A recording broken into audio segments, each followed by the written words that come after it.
오늘은 창세기 32장 20절부터 32절까지 말씀 내용 중에 인생의 전환점이다 하는 제목으로 은혜를 나누고자 합니다. 인생의 전환점이다. 누구든지 삶을 살아가면서 많은 사람들은 자기 나름대로 생각하고 주관을 가지고 삽니다. 잘 살겠다고 하는 그 목표를 가지고 산다는 말씀입니다. 근데 오늘 나오는 인물 중에 야곱이라는 사람은 자기가 하나님의 복을 받고 싶다, 하나님의 복을 받기 위해서 어떻게 살아야 될 것인가 하는 것을 아주 굉장히 갈망했던 사람이었습니다. 그런데 이 야곱이라는 사람은 하나님의 생각을 가지고 있는 것이 아니라 자기의 의중대로 생각대로 살아갔던 사람이었습니다.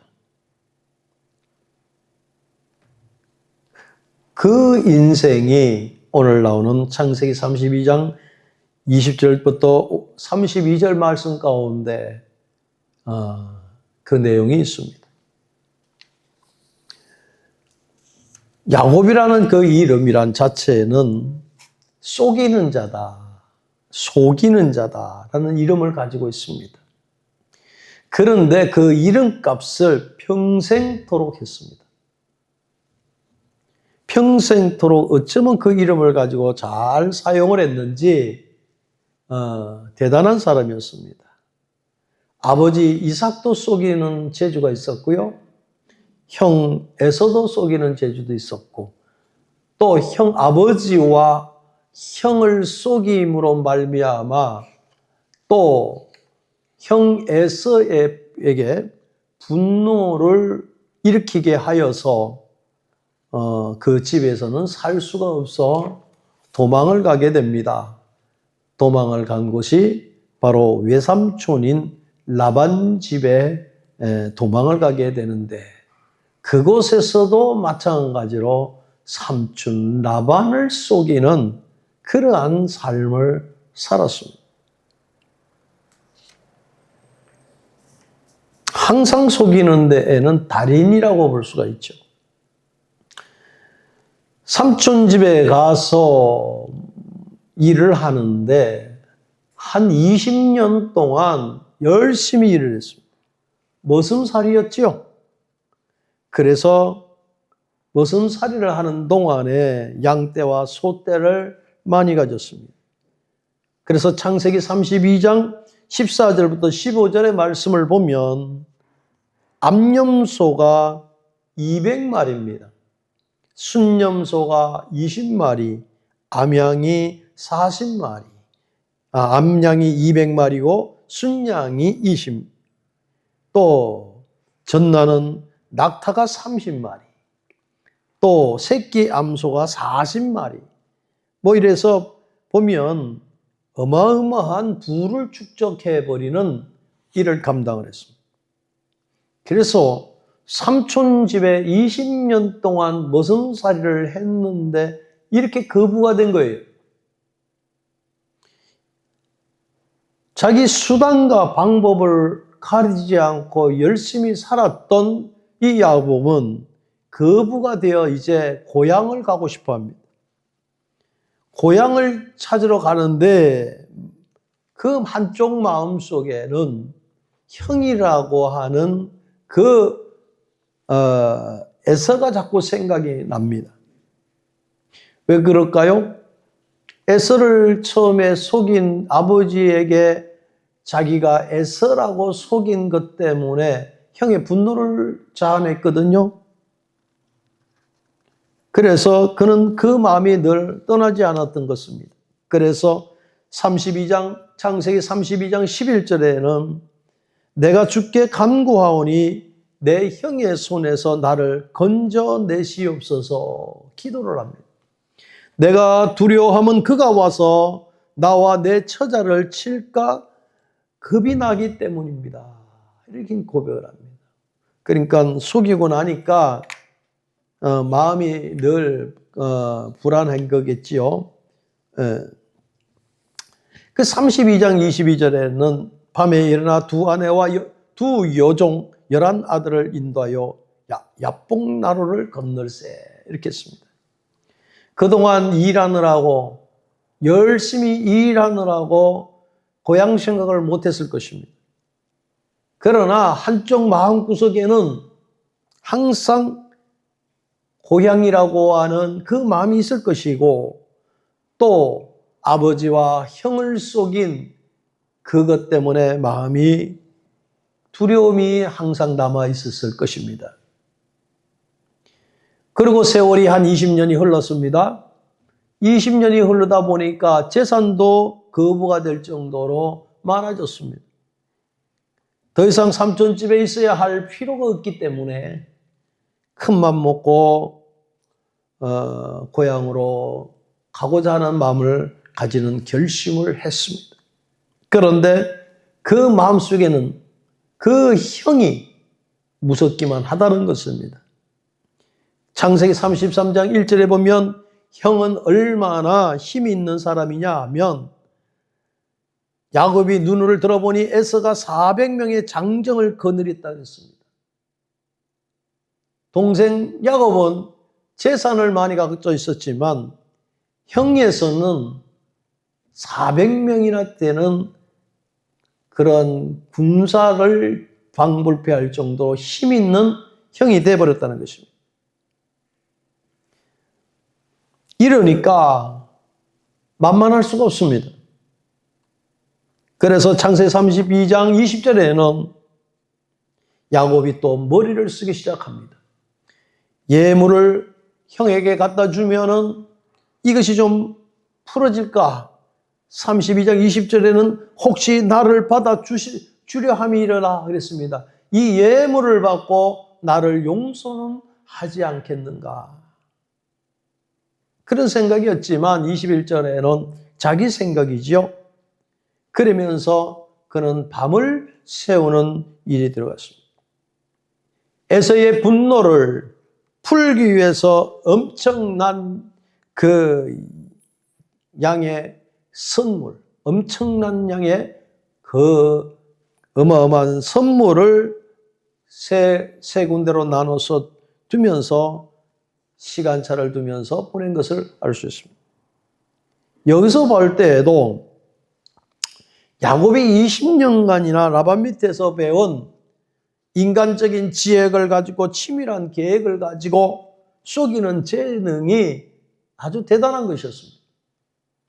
그래서 이런 방법이라면 형이 또 먹힐지가 모르겠다 생각해서 이렇게 보냈다는 것입니다. 왜 그렇습니까? 형에게 화해를 구하는 것입니다. 그러나 이것을 보내면서도 야곱의 마음은 편치 않습니다. 400명이라고 하는 그러한 사람들을 몰고 온다 그러니까 이제 죽게 되었구나. 겁이 나기 시작한 것이었습니다. 그래서 모든 양떼와 소떼를 두 패로 나누게 해서 밤에 저물 때에 양떼와 소떼를 또한 부인과 자녀들을 다 약복강을 건너게 하고 혼자는 뒤에 처져서 있었다는 것입니다. 32장 24절에는 야곱은 홀로 남더니 어떤 사람이 날이 새도록 야곱과 씨름을 하다가 라고 했습니다. 홀로 남게 됐다고 합니다. 창세기 32장 24절에는 분명하게 야곱은 홀로 남았다. 왜 홀로 남았습니까? 어떤 사람이 날이 새도록 하나님과 씨름을 했다는 것입니다. 기분 좋은 일이라면 그 양떼와 소떼와 그 낙타까지 다 데리고 여종 둘과 두 아내와 11명의 아들들을 데리고 기분 좋게 고향을 갔을 것입니다. 그런데 다 보냈고 나서 남는 게 무엇이었습니까? 두려움이었습니다. 아버지와 형을 에서를 속인 그 마음이 엄청나고 두려움이 거기 와 있기 때문에 그 약곱강을 건너지를 못했다는 것입니다. 야곱은 홀로 남았다는 것이 오늘 이 시점에서 중요하다는 것입니다. 야곱이 모든 것을 다 20여 년 동안 부를 축적했던 모든 것까지, 물질적인 부분만 아니라 아내와 자식까지도 다 보내고 난 다음에 야곱은 발걸음이 떨어지지 않는 이유가 무엇일까요? 오늘 야곱을 통해서 우리는 한번 생각해 봅니다. 야곱은 혼자 철두철미하게 그 자리에 발이 묶였다는 것을 보게 됩니다. 모든 것을 다 내보내고 난 다음에 절망적인 순간이 돼버렸다는 것입니다. 얼마나 마음이 아픈 일일까요? 얼마나 두려움에 사로잡혀 있는 그런 삶일게요. 형 때문에 형이 자기를 쫓아온다고 할 때에 그는 두려워서 도망을 했습니다. 야곱은 홀로 남았다고 했습니다. 하나님은 사람이 다 떠난 자리에서 야곱을 만나주기 시작합니다. 사랑하는 성도 여러분, 우리의 삶 속에서도 우리의 주변의 모든 사람이 얽히고 설킨 관계가 있지만 어떤 관계가 있을 때에 우리에게 홀로 남겨주는 시간이 있다는 것입니다. 그것은 무엇일까요? 가족도 재물도 어떤 계획도 다 떠나버리고 뒤로 한 채 홀로 남아있을 때에 얼마나 외롭고 힘든 시간이었겠는가 하는 것입니다. 우리 신앙은 홀로 하나님 앞에 서 있는 시간을 통해서 새로워질 수 있다는 비전을 보여줍니다. 모세는 광야에서 홀로 40년이라고 하는 세월을 보냈습니다. 둘째로 미디안 광야에서 홀로 그 목동일을 하면서 혼자 지냈습니다. 왜 이런 일이 있었을까요? 출애굽기 15장의 말씀을 보면 바로가 이 일을 듣고 모세를 죽이자고 했습니다. 그렇습니다. 사람을 죽임으로 인하여서 바로가 노했다는 것입니다. 그래야 모세는 도망을 갖게 된 것입니다. 어디로 갈 바를 알지 못하지만은 모세는 광야로 도망갔는데 그것이 바로 미디안 광야였습니다. 거기에서 40년씩이나 목동일을 하면서 지냈던 거겠죠. 그것도 이드로의 그 양을 치면서 자기 양은 아무것도 없는데 이드로의 양을, 남의 양을 치면서 40년간 무명의 삶을 살 수밖에 없습니다. 기세가 높았던 왕자의 자리를 하루아침에 다 내려버리고 그는 도망하여 40년이란 외로움 속에 지냈기 때문에 그 외로움 속에서 모세는 무엇을 깨달았을까요? 그래, 나는 왕자도 아니구나. 하루아침에 이렇게 빈털터리가 될 수밖에 없는 것이 사람의 삶이구나. 그런데 그것을 깨닫는 계기가 됐습니다. 출애굽기 3장 1절부터 6절의 말씀을 보면 하나님께서 모세를 그냥 내버려 두지 않는 것을 보게 됩니다. 하나님의 산 호렙산에서 하나님께서 떨기나무 가운데서 나타나신 것을 보게 됩니다. 그 나무는 불에 타지도 않은 것입니다. 그 가운데서 모세를 부르기 시작합니다. 그럴 때 모세가 거기에 대답을 합니다. 모세야 모세야 할 때에 모세는 그 자리에 섰습니다. 네가 선 것은 거룩한 땅이니 내 발에서 신을 벗으라고 말합니다. 이 말씀은 너는 하나님 앞에 서 있는 자다. 내가 너를 지켜보았고 너를 붙들고 있는 하나님이라고 하는 그 말씀을 하시는 거예요. 그러면서 너는 그냥 뚱 떨어지는 밑둥 없는 그런 뿌리 없는 그런 사람이 아니라는 걸 출애굽기 3장 6절에는 말씀합니다. 나는 내 조상의 하나님이니 아브라함의 하나님이요 이삭의 하나님 야곱의 하나님이라고 그 신앙의 줄기에 대해서 말씀을 하고 있습니다. 그럴 때 모세가 하나님을 음성을 듣고 배울 때 얼굴을 가렸다 그랬습니다.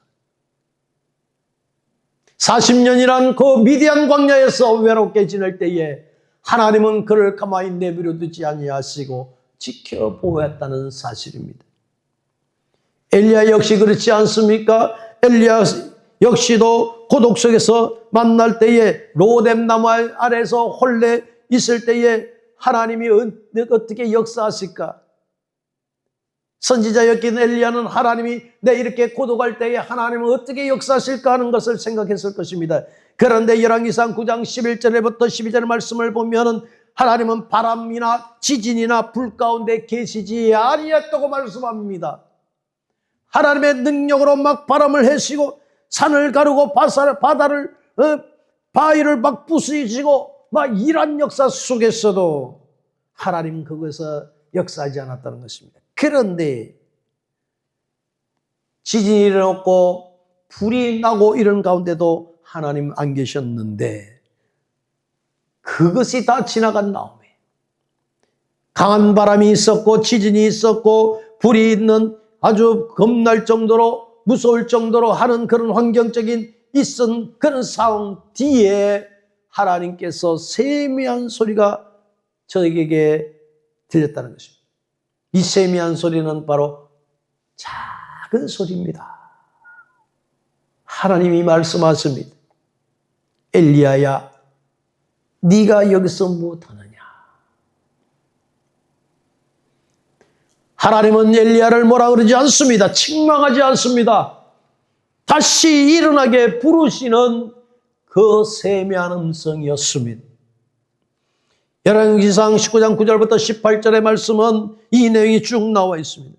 하나님은 사람이 힘들고 고독할 때에 외로울 때에 하나님께서 가까이 가주시면서 세미한 음성으로 말씀해 주신다는 것을 여러분 그 말씀을 받아들일 수 있는 영적인 귀가 열리시기를 바랍니다.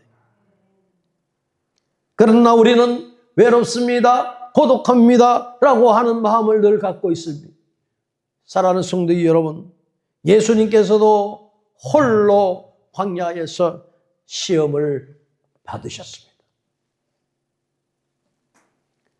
홀로 있는 성도, 하나님 제가 하나님을 믿고 있을 때에 왜 나 혼자 이렇게 홀로 두십니까? 라고 할 때가 우리는 너무나 많습니다.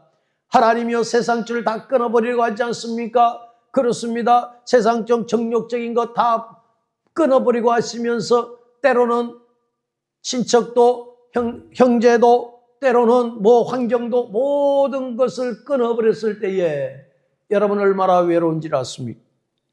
그때 하나님께서 만나주신다는 것입니다. 하나님을 만나기 위해서 우리는 교회에 나와 하나님 앞에 예배를 드립니다. 어떤 사람이 그러지 않아요? 성도가 얼마 없네요. 성도 얼마 없는 거 하고 자기가 하나님을 믿는 예배를 왜 거기다 결부시킵니까? 예배는 자기가 하나님 앞에 드리는 거거든요. 숫자가 몇천 명, 몇만 명이 있어야 그 군중 심리에서 드리는 것이 꼭 예배라고 생각하십니까? 자기 혼자 드린 게 머쓱해서 하나님과 나 사이를 가로막는 것들이 있다는 것은 여러분 참으로 힘든 일입니다. 많은 사람들이 재산이나 명예나 세상 것들 때문에 그 생각들이 꽉 차 있기 때문에 홀로 서기를 못하는 사람들이 많습니다. 하나님과 나와의 단둘이서 독대할 수 있는 그러한 마음의 신앙의 자세가 되지 못한다는 것입니다. 우리는 하나님과 나와 단둘이 있는 시간을 가질 것이 꼭 필요한다는 것입니다. 사랑하는 성도 여러분, 야곱은 가족과 함께 잘 살았지 않습니까? 모든 짐승들 불을 누길 정도로 살 만큼 사는 사람이 되었습니다. 그런데 야곱은 왜 야복강을 건너지 못하고 야복강을 다 건넌 가족들이나 양떼들이나 소나 이런 가축들을 다 보냈는데 야곱은 서 있어야만이 되겠습니까? 어울려 살면은 이런 것도 있고 저런 것도 있고 하다 보면 마치 잘 사는 것 같고 그 사는 것이 기쁠 것 같고 그 삶이 참으로 제대로 사는 것이라고 생각하는 과정이었습니다. 그러나 야곱에게 있어서는 모든 것을 다 갖추고 살았습니다마는 야복강이라는 그 강 하나에 마음이 변화가 일어나는 것입니다. 그래서 다 보내고 난 다음에 저녁에 하나님은 그를 만나기 시작한다는 것입니다. 외로웠던 사람입니다. 두려움이 있던 사람입니다. 도저히 해결할 수가 없다는 것을 그제서 깨닫는 야곱. 내 생각으로 모든 걸 거짓으로 모든 것을 속임으로 하면은 자기의 생각 속에서 다 어떤 것이든지 해결되리라고 생각했던 이 야곱은 그 야복강을 건너지를 못하는 그 발걸음이 무엇 때문일 것인가? 거짓이었습니다. 두려움이었습니다. 그런데 이처럼 야곱과 같이 인간은 위대해지기를 원합니다. 하나님이 안 계신 양 잘 나가기를 원합니다. 하나님이 안 계실 양 교만하기를 원하고 있습니다. 한마디로 지가 잘난 맛에 산다는 것입니다. 그런 하나님은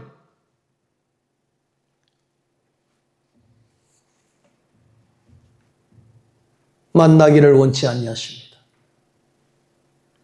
그러나 오늘 야곱은 발걸음을 옮기지 못한 그 야곱을 하나님 봤을 것입니다. 혼자만이 있어야 하는 야곱의 깊은 마음을 하나님 아십니다. 그럴 때에 하나님은 야곱을 붙드십니다. 형 에서를 속이고 도망갈 때에 그 들판에 잠을 잘 때에 하나님은 천사를 보냈습니다. 하늘문을 오르락내리락 하는 것도 보여줬습니다. 하나님의 그를 놓치지 않았습니다. 그렇게 이기적이고 그렇게 사기적이고 속임수를 했던 야곱이지만 일말에 그 마음속에는 거짓이 있다는 걸 아는 야곱을 하나님 버려두지 아니하시고 야복강에서 그를 만나게 되는 것입니다. 그와 단둘이 만나게 되는 것입니다. 우리가 하나님을 단둘이 만날 때에 여러 가지 일들이 많지요.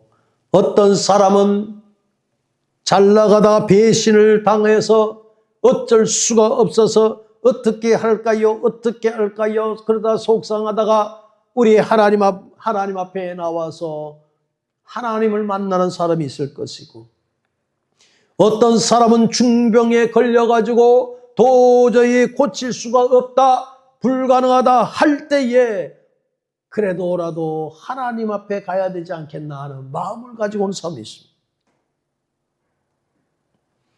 어떤 사람은 사업에 큰 실패를 하고 좌절 속에 있다가 하나님을 만나는 사람도 있습니다. 사랑하는 성도 여러분, 우리는 이런 하나님께서 준비하고 계시는 그 생각을 갖고 있어야 될 줄 믿습니다. 이 이삭을 그 어릴 때에 아브라함은 모리아산에 이삭을 제물로 바칠 때가 있었습니다. 그럴 때 하나님은 그 아브라함의 믿음을 보시고 아브라함아 이제는 됐다 이렇게 준비하신 것처럼 하나님께서는 우리가 실패하거나 병들거나 좌절하거나 배신을 당하거나 아픈 마음이 있는 그러한 삶이 있을지라도 하나님께서는 우리를 만나 주시기를 원한다는 사실입니다.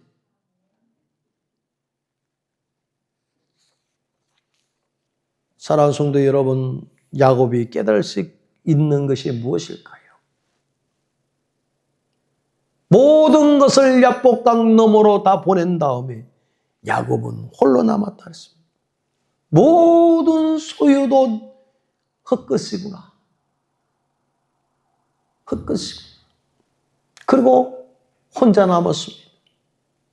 하나님은 사랑하는 자에게 반드시 사랑하는 자에게는 하나님이 만나주고 싶고 만나야만 할 수 있는 그런 자녀는 반드시 이런 자리로 몰아간다는 사실. 그런 야곱은 하나님과 씨름을 하는 말씀입니다. 창세기 32장 24절부터 26절까지 그는 밤이 새도록 하나님과 함께 그는 열심히 씨름을 했습니다. 여러분, 야곱은 어떤 사람입니까? 씨름을 했던 사람이었습니다. 밤새 씨름을 했다. 그렇습니다. 이 씨름이라는 건 단순히 육체적인 싸움이 아니라 자기 의지와 하나님 뜻 사이의 영적 싸움의 씨름이 줄 믿습니다. 하나님, 제가 너무 나쁜 놈입니다. 정말 나쁜 놈입니다. 그런데요, 하나님, 나는 하나님의 복을 받고 싶습니다. 어릴 때부터 그놈은 복을 받고 싶습니다 하는 생각이 들어서 속이는 일에 자꾸 하다 보니까 아버지부터 이삭부터 더 나아가 성인이 될 때까지 삼촌 라반까지도 속이는 일을 했습니다.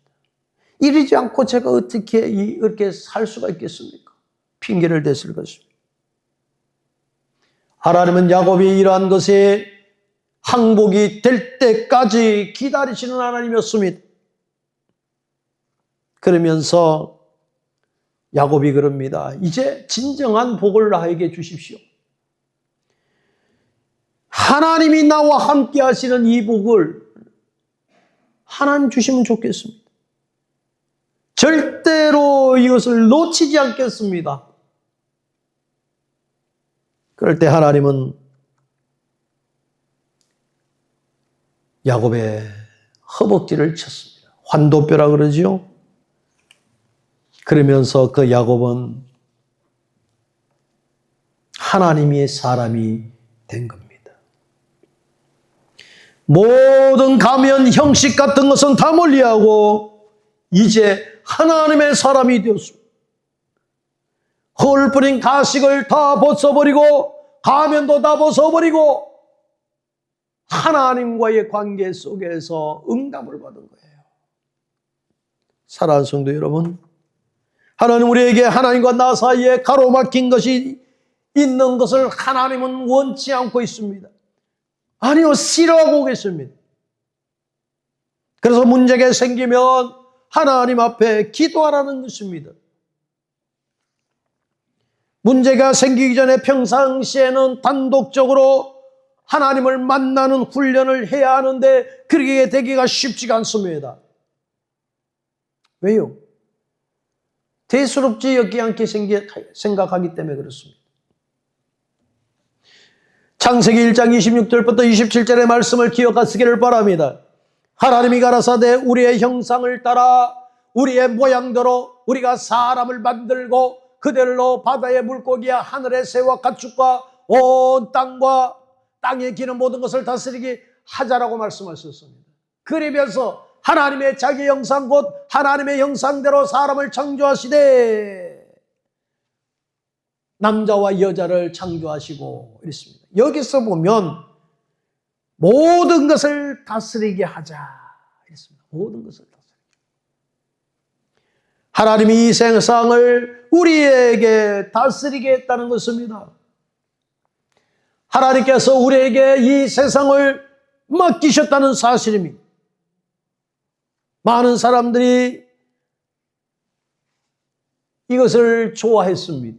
그런데 오늘 이 말씀을 아멘합니다. 모든 것을 다스리게 했다고 하는 그 말씀을 아멘을 했습니다. 그런데 하나님까지 다스리려고 하는 인간의 마음이 드는 거예요.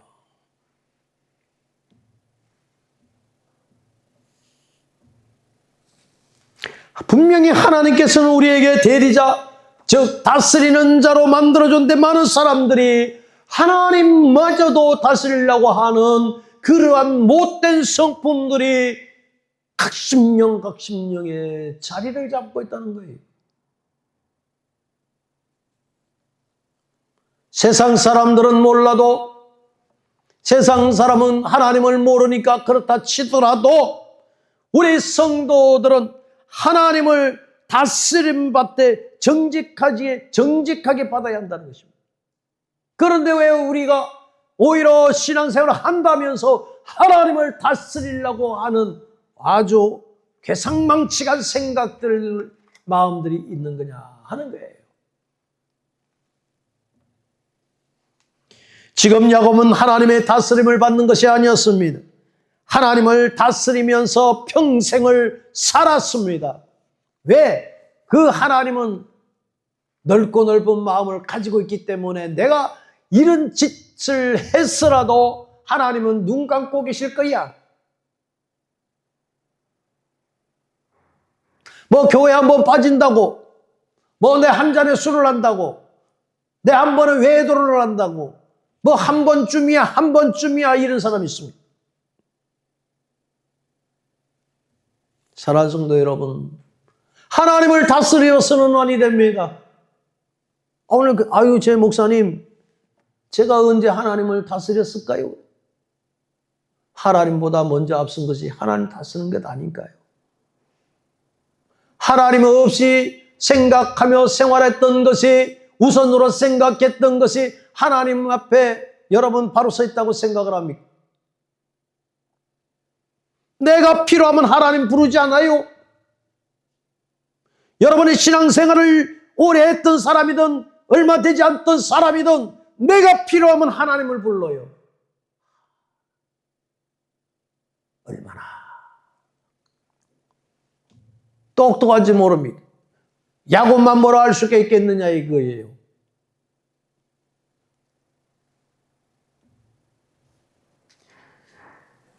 형을 피해서 도망을 갔던 야곱은 제가 다시 돌아올 수만 있다면이라고 그랬습니다. 그러면 거기에다가 하나님 전을 세우겠습니다. 베델이었습니다. 하나님을 하나님으로 모실 뿐만 아니라 이곳을 하나님의 전이라고 말하겠습니다. 그리고 짓겠습니다. 입찬 소리를 했습니다. 이걸 베델 사건이라. 이렇게 서운해서 약속을 했지만 지금 돌아오면은 하나님의 집을 짓겠다 그랬고 하나님을 모시겠다 그랬고 했던 것을 다 잊어버렸고 거부가 되어 돌아오는데 약복강을 못 건넌 것이에요. 뭐가 걸림돌이 있겠어요? 뭐 때문에 그 약복강을 못 건널까요? 이런 야곱은 자기를 돌아볼 수 있는 시간이 두려움이었습니다. 자기를 돌아보는 것이 두려움이었습니다. 이러한 야곱에게 하나님은 홀로 만나주기를 원한 거예요. 하나님은 야곱에게 모든 걸 건너게 하도록 한 다음에 다 건너가겠어요. 다 하나님이 허락했어요. 그 다음에 야곱의 발목을 붙드신 거예요. 주님께서도 그러잖아요. 주님도 외로웠어요. 요한복음 16장 32절 주님께서도 말씀합니다. 보라, 내가 너희가 각각 제 곳으로 흩어지고 나를 혼자 둘 때가 오나니 벌써 왔도다. 그러나 내가 혼자 있는 것이 아니라 아버지께서 나와 함께 계신다고. 3년씩이나 쫓아다녔던 제자들이 변하지 않을 제자들 같이 보였지만 오늘 이 말씀은 뭘까요? 혼자 둘 때가 온다고 왔다 그랬습니다. 혼자 둘 때가 왔잖아요. 그러나 주님과 함께 했던 그 하나님은 혼자 두지 않았습니다. 우리의 삶 속에서 이럴 때에 우리에게도 단둘이 만나기를 하나님이 원하시는데요. 우리의 삶 속에서 또 때로는 친구가 떠나가고 젊음도 떠나가고 건강도 떠나가고 물질도 떠나고 합니다. 여러분, 그럴 때일수록 어떤 마음이 듭니까? 그런 때는 너무나 비참합니다. 그럴 때에 주님을 만날 때에 얼마나 비참합니까? 그래서 하는 얘기가 찬송가가 뭐 있습니까? 전부여 어지없소서 손 들고 옵니다. 주 나를 외면하여 나 어디 가니까? 주님이 외면을 해요? 난 그 찬송가에 외면하시면 그 찬송가도 그 가사도 마음에 안 들어요. 주님은 마치 사랑하는 단자가 집을 나갔습니다. 아버지의 재산을 가지고 먼 타국에 가서 허랑방탕하게 다 쓰고 왔습니다. 나간 날부터 시작해서 그 아버지는 아들이 돌아오기를 기다리고 문 밖을 쳐다보고 있던 아버지의 마음이 주님의 마음이라는 거예요. 지 할 짓 다 하고 지 생각대로 다 해놓고 나서 이거 깨지고 저거 깨지고 상처받은 다음에 주님 앞으로 오거든요. 주님 왜 나를 외면해요? 주님 외면하지 않아요. 내가 외면했지요. 내가 주님을 외면하고 세상 속에 살다가 이리 깨지고 저리 깨지고 처참한 신세된 걸 왜 주님을 왜 외면했다고 그래요?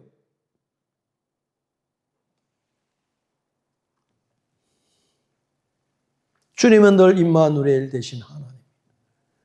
주님을 떠나지 아니하고 주님이 나와 함께 하신다는 그 믿음으로 산다면 주님과의 항상 성령의 인도하심 따라 거니는 삶이 산다면 외롭지 않을 것 아닙니까?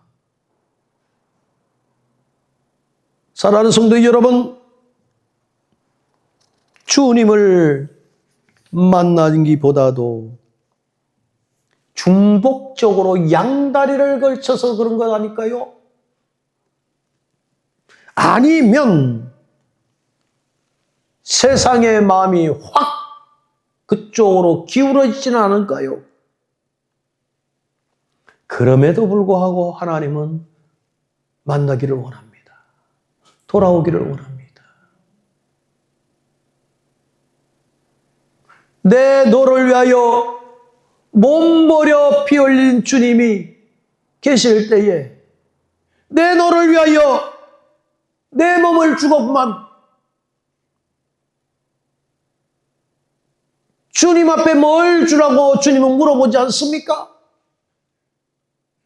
억만가지 죄를 지었던 우리, 억만가지 죄를 지은 우리들인데도 불구하고 사랑하셨던 주님은 내가 너를 위해 피를 흘렸는데, 내가 너를 위해서 십자가에 못 박혔는데 너는 나에게 뭘 주려 하느냐?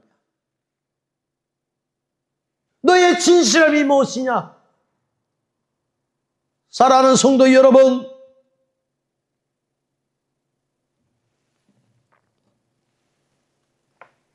야곱은 비참한 것입니다.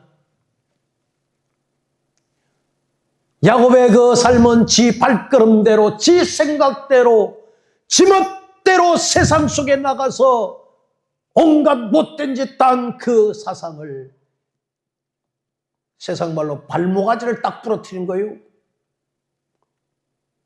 위골이 됐다 그랬지 않습니까? 깨닫는 게 뭘까요? 육신적으로 위골이 됐지만 너는 그렇게 속이면 안 돼. 너는 그렇게 속임 비굴한 자가 되면 안 돼. 네가 그렇게 그 어릴 때부터 시작해요 장자의 축복을 받고자 하는 그 마음이 갈망하는 너는 처음부터 잘못된 것이야. 처음부터 잘못된 것이야. 사랑하는 성도 여러분, 오늘 이 설교 말씀을 듣고 있는 성도 여러분들은 어떤 마음을 갖고 있습니까? 처음부터 잘못되었던, 중간에 잘못되었던 간에 주님은 여러분에게 야복강에서 여러분을 만나기를 원합니다. 그래도 지혜로운 야곱은 하나님과의 씨름 대결에 있어서 나에게 복을 주지 아니하시면 이 손을 놓치지 않겠다는 끈질긴 신념이 있었습니다. 믿음이 있었습니다. 베들에서 보여줬던 하나님의 그 크신 역사를 알고 깨달았던 이 야곱은 자기가 속이고 갔던 그 상황, 외로운 상황 속에서도 하나님은 하나님의 천사를 보면서 살아계신 하나님의 역사를 보면서 천사가 오르락내리락 하는 비전을 보여줬거든요. 그 하나님을 찾고자 하는 마음이 야곱에게 있었습니다.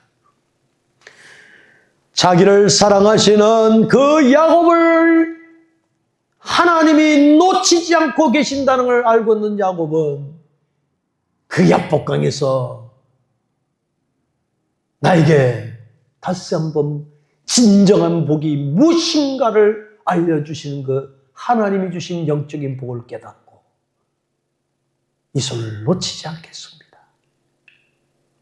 이 손을 놓치지 않겠습니다. 여러분, 예배 시간은 한 시간 속에서 우리는 많은 생각이 왔다 갔다 할지고 있습니다. 하나님께서 주시는 복을 놓치지 않겠습니다. 세상에 나를 흔들고 나를 붙들고 늘어진다 할지라도 예배 시간에 와서 은혜를 받는 것은 하나님이여 나에게 주시는 그 복, 영적인 복을 놓치지 않겠습니다라고 하는 그 끈질긴 그 마음의 고백과 믿음이 우리에게는 필요하다는 것입니다. 신앙생활을 한다는 사람 중에서는 육신에 속한 자, 입으로 주여 하는 사람들, 겉으로는 목사 앞에서든 성도들 앞에서는 주님 얘기를 하는데 속으로는 세상 것에 가득 차 있는 사람들, 이런 자는 오늘 이 말씀을 통해서 여러분이 무릎 꿇는 그 자리가 야복강이 되시기를 바랍니다. 야곱은 지금까지 하나님의 이름을 부르고 하나님의 이름으로 다른 사람들을 상대하고 사람들을 이기려고 하는 육신적인 세상적인 신앙자 성도라는 것입니다. 그런데 그는 이제 문제 앞에서 하나님을 만나려고 합니다. 이 문제는 내가 속상해서 될 것도 아니고 내 머리로 될 것이 아니고 이제서는 하나님을 만나야만 이 문제는 해결이 될 것이라고 얘기하지 않습니까? 자기가 생각했던 것이 안 된 것이었거든요. 사랑하는 성도 여러분, 이것이 문제입니다. 끈질긴 진념이로 강한 의욕, 꺼질 줄 모르는 그러한 세상적인 탐욕과 욕구가 너무 강했던 야곱이었습니다. 그런데 위골이됨으로 말미암아 이름을 부르는데 너는 거짓말쟁이 아니오, 사기꾼이 아니다, 너는 참 이스라엘이라. 하나님과 겨루어서 이긴 자다. 새로운 이름이 되었습니다. 사랑하는 성도 여러분, 세상 생각 속에 꽉 차 있는 신앙을 가지고 오늘도 그것이 신앙인 양 뻗대기면서 살아가고 있습니까? 깨져야 합니다. 깨지시길 바랍니다.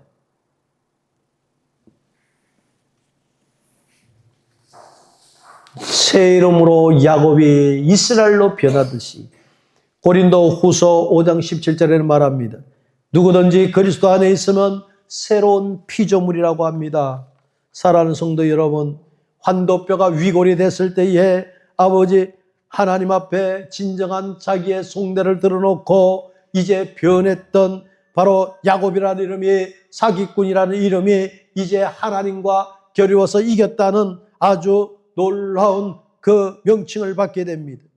사도 바울은 고린도후서 13장 9절에 말씀합니다. 우리가 약할 때에 너희가 강한 것을 기뻐한다고 말씀하고 있습니다. 사랑하는 성도 여러분, 하나님과의 겨루어서 응답을 받은 뒤 자기를 죽이러 오는 형이 아니라 400명을 끌고 오는 도중에 야곱을 만남을 통해서 그 형이 야곱을 붙들고 껴안아주는 모습을 봅니다. 여러분, 적대시대는 그러한 두려움이 있습니까? 산과 같은 어둠이 있습니까? 우리가 야곱같이 기도합시다. 외롭다고 있다 할 때에 여러분이 혼자 서 있는 그 장소가 진정으로 주님을 만날 수 있는 기회라는 사실을 깨닫고 인생의 전환점이 되시기를 바랍니다. 내가 무릎 꿇는 그 시간이 하나님을 만나는 시간이요, 하나님께서 나에게 복을 주시는 시간이요, 나에게 응답을 주는 시간이라는 사실을 다시 한번 깨닫고 어려운 환경을 보고 근심 걱정을 한 것이 아니라 주님을 바라보면서 하나님의 음성을 들으며 나가는 믿음의 하나님의 훌륭한 성도가 되기를 주의 이름으로 축원을 드립니다. 은혜로우신 아버지 하나님, 야곱의 비굴한 야곱이었지만 하나님을 다시 만남을 통하여 거듭난 사람이요 새로운 사람으로 된 것처럼 인생의 전환점이 회복이 되어서 우리 삶 속에도 하나님을 영원하게 할 수 있는 귀한 믿음의 백성들로 삼아 주시옵소서. 예수님의 이름으로 감사하며 기도 올려옵나이다. 아멘.